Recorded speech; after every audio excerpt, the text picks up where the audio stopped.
All right, what's going on, everybody? This is your boy Chris Allen, coming to you live on another episode of On the Grind Cribs. So,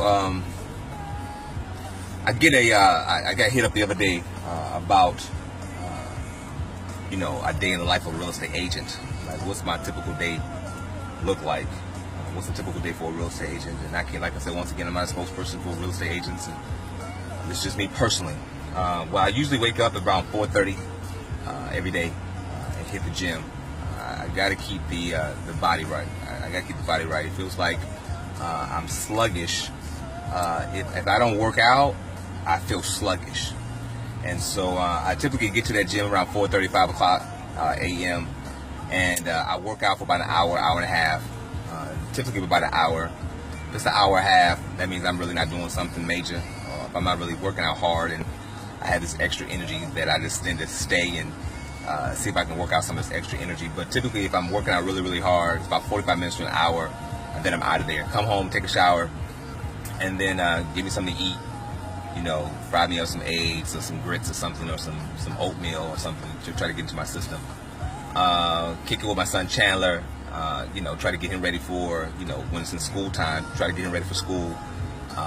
Drop him off, and then I typically try to hit my day, get into the office, sending out these emails. I do text blasts, I do email blasts, trying to stay engaged with my customers and my relationships. Because, one thing about this real estate industry, folks, is typically, it really is out of sight, out of mind. And so I try to stay in front of people all the time. The worst thing that you can ever have happen to you is when you reach out to someone that you know that you hadn't contacted, or that they were on your radar but you hadn't contacted, and they say, you know what, I just actually bought a house. I totally forgot that you were even doing real estate. That's one of the worst things that can happen to you. But then you just have to take that on the chin and just realize it was your fault. Why was it your fault? Because you didn't fully engage these individuals and let them know that you were in this real estate profession, and that whenever they decide to purchase, or know someone who's decided to purchase a home, that they will use you. And so so I send out my email campaigns, I send out my texts, I make some phone calls, I do some follow-ups, and that typically, can last, a couple hours. You know what I'm saying? If you're really researching properties, things like that. And then I typically like to go visit a particular neighborhood or a builder, establish my relationships with the builder reps, because it's very, very important in your real estate career is to have these relationships with these developers and these builders. And so I typically try to go out and at least meet one or two, check out their neighborhoods, shake their hands, get their cards, just establishing the relationships. And then after that, I go check on some properties that maybe under contract, something like that, and just go see the progress of those things.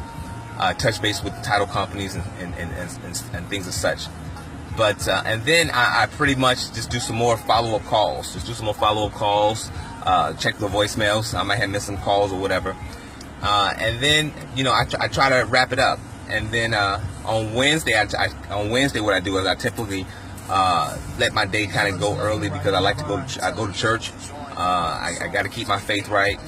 So we got Wednesday night Bible study that I typically, I would say it's 99.9% time I'm gonna be there. Something really is happening if I'm not there. So, but that's pretty much it. That's pretty much it. If anyone tells you that their schedule in real estate is consistently the same all the time, I ain't figured that out. I can't tell you it ain't possible, but I haven't figured that out yet. My schedule can change every day. It can literally change every day. You had something scheduled with a client, and next thing you know that client can't make it, or that client had to get canceled, and you have to resurface and reschedule some stuff up. So, but that's pretty much it. The day in the life of Chris Allen. It's like that. We out here grinding. We got to get it done. So until next time, don't talk about it. Be about it. Peace.